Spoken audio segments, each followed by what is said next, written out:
luckily I've had wonderful experiences later in my life, but I regret, but I understand why I did them. But it led me to, I think, wanting to understand, why do we do such complicated things to ourselves?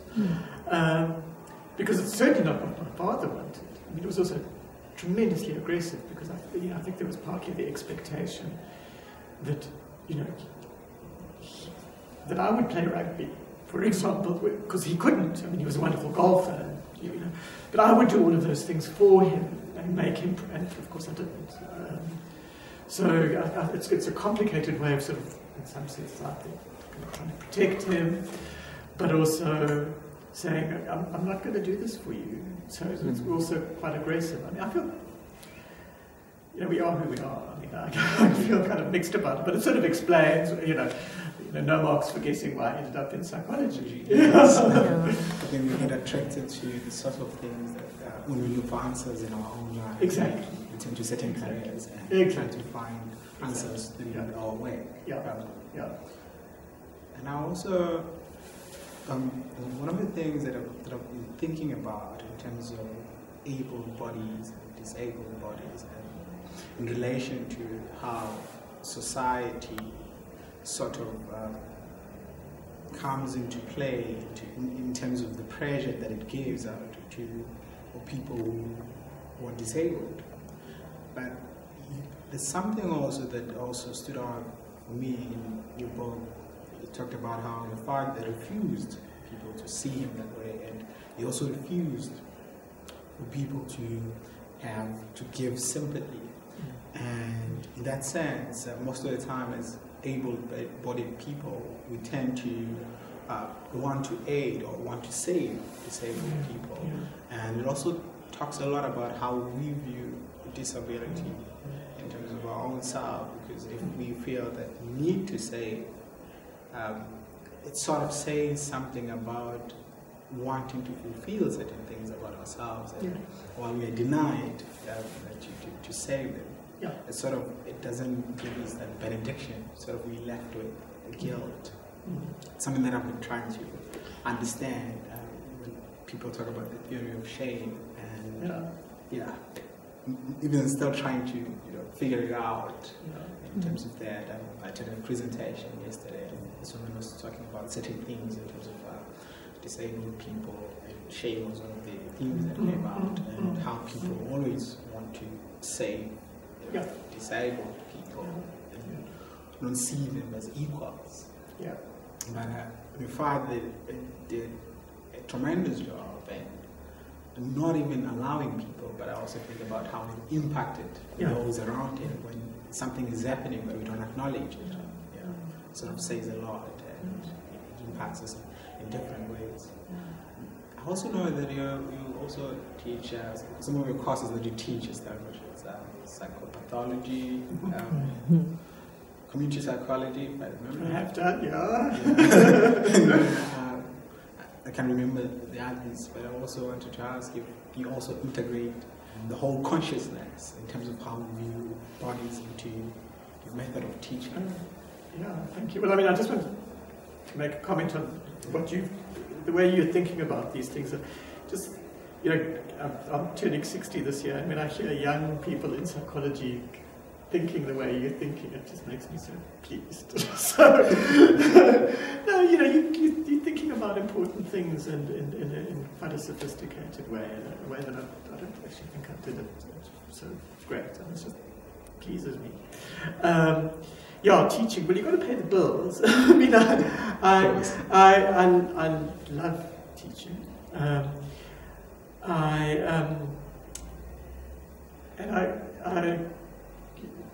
teach when I'm told to teach.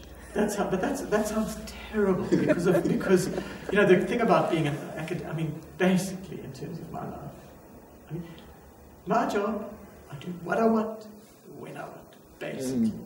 I mean, who else has that? Who in the world? And I'm just lucky, and it's not everybody, and it's certainly not everyone in academia. The things that I love doing are what the university likes, what the university prizes. I love to write.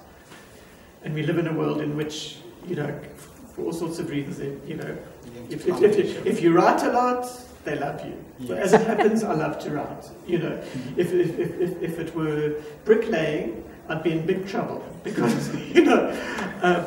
But so for teaching, I also certainly at Stellenbosch.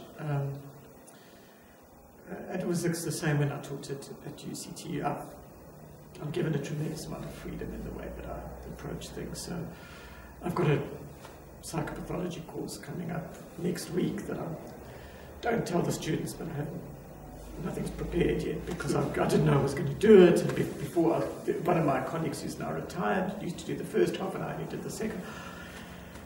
And I'm sitting here at this conference, and I think, you know, that's interesting. I'll just pull that in. So, I mean, I don't know what you want to call it, but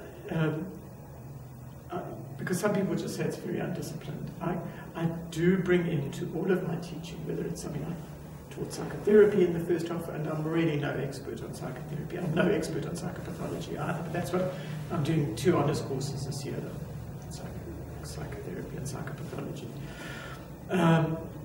And there's some things that, you know, students have to know, but a lot, I don't believe in sort of the canon, in teaching the canon in psychology. I think there are some things that students have to know. So, for example, in psychopathology, something that absolutely gets my goat and infuriates me is when people who at conferences like this, I haven't actually seen it at this particular one, but I've certainly seen it before, they will say, oh, the DSM-4 at that time, yes. DSM-5, oh, it's terrible and it doesn't do this and it doesn't do that. And when you start asking them, they've never opened it. You know, so I was external examining, sorry, you're getting me on my hobbies here, but I was external examining at another university and they were saying, oh, there's nothing about culture. So I said, well, what about the whole chapter on the cultural formulation? Yes. There's no such thing. They clearly hadn't read it. Yes. And somebody had told them, not good enough. So my students will have to learn the DSM, which is something I'd rather not teach, and actually I've got a wonderful postdoc who'll probably do that bits for me. And then I will focus on things that interest me. And there was an interesting altercation at this meeting, and we at Melvin's talk about the CRPD, the Melvin Freeman. Oh, no. Sorry, he was talking about aspects of the Convention of the Rights of Persons with Disabilities, and you know, it's obviously that's my bread and butter because I work within the framework of the convention, but it's quite problematic, according to Melvin, around certain issues to do with psychosocial disability and legal capacity, and whether people should or shouldn't be given involuntary treatment and so on. And someone in the audience who, you know, got really upset about this, and I don't know if you were there, and there was this sort of spat, and I sort of jumped in to defend Melvin, and found myself sort of enacting a divide between, and I thought, oh my goodness, these are people from Canada, and here are these 2 white South African men with privilege saying all of these things which look, you know, really horrible in terms of rights of people with psychosocial disabilities. And I mean, you know, by my positioning, I'm often positioned on the wrong side of things. You know, I'm often called a white racist. I work at Stellenbosch University. I work in the department that Verwoerd worked in. You might have heard of him. You know, and so on and so on. So, but I don't like it. You know, and and then, you know, I tried to sort of deal with it in a subsequent discussion with one of the people. I made it worse. I just think, oh well, we're going to have a discussion. I'll make a session in my honours course in which we'll discuss these issues because I can use my. Isn't it the most amazing thing? I mean, I can use it because I think it will be useful for my students because I think they must know about mad studies and sanism and all of these sorts of things. But I have the power to use a teaching session for my students to help me read more and work things out for myself.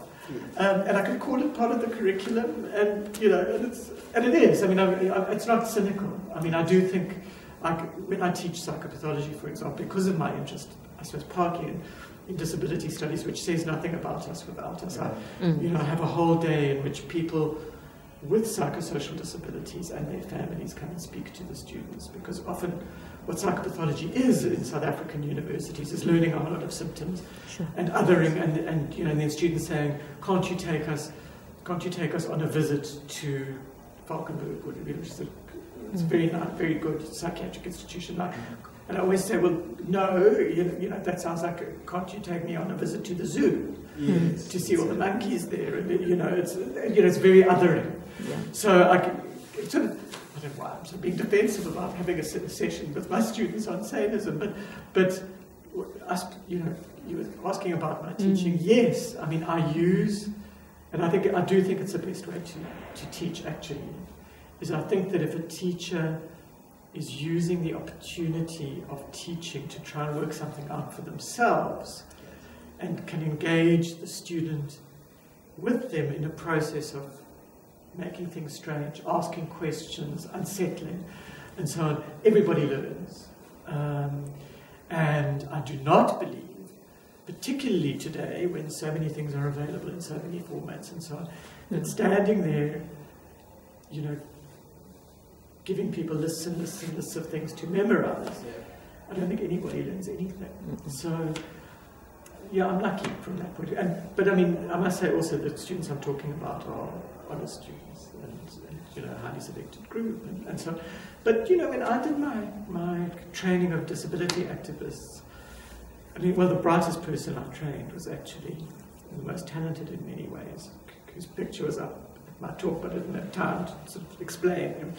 The guy with practically illiterate, with sort of, I think did he do grade 8, I think, in Botswana, rural Botswana.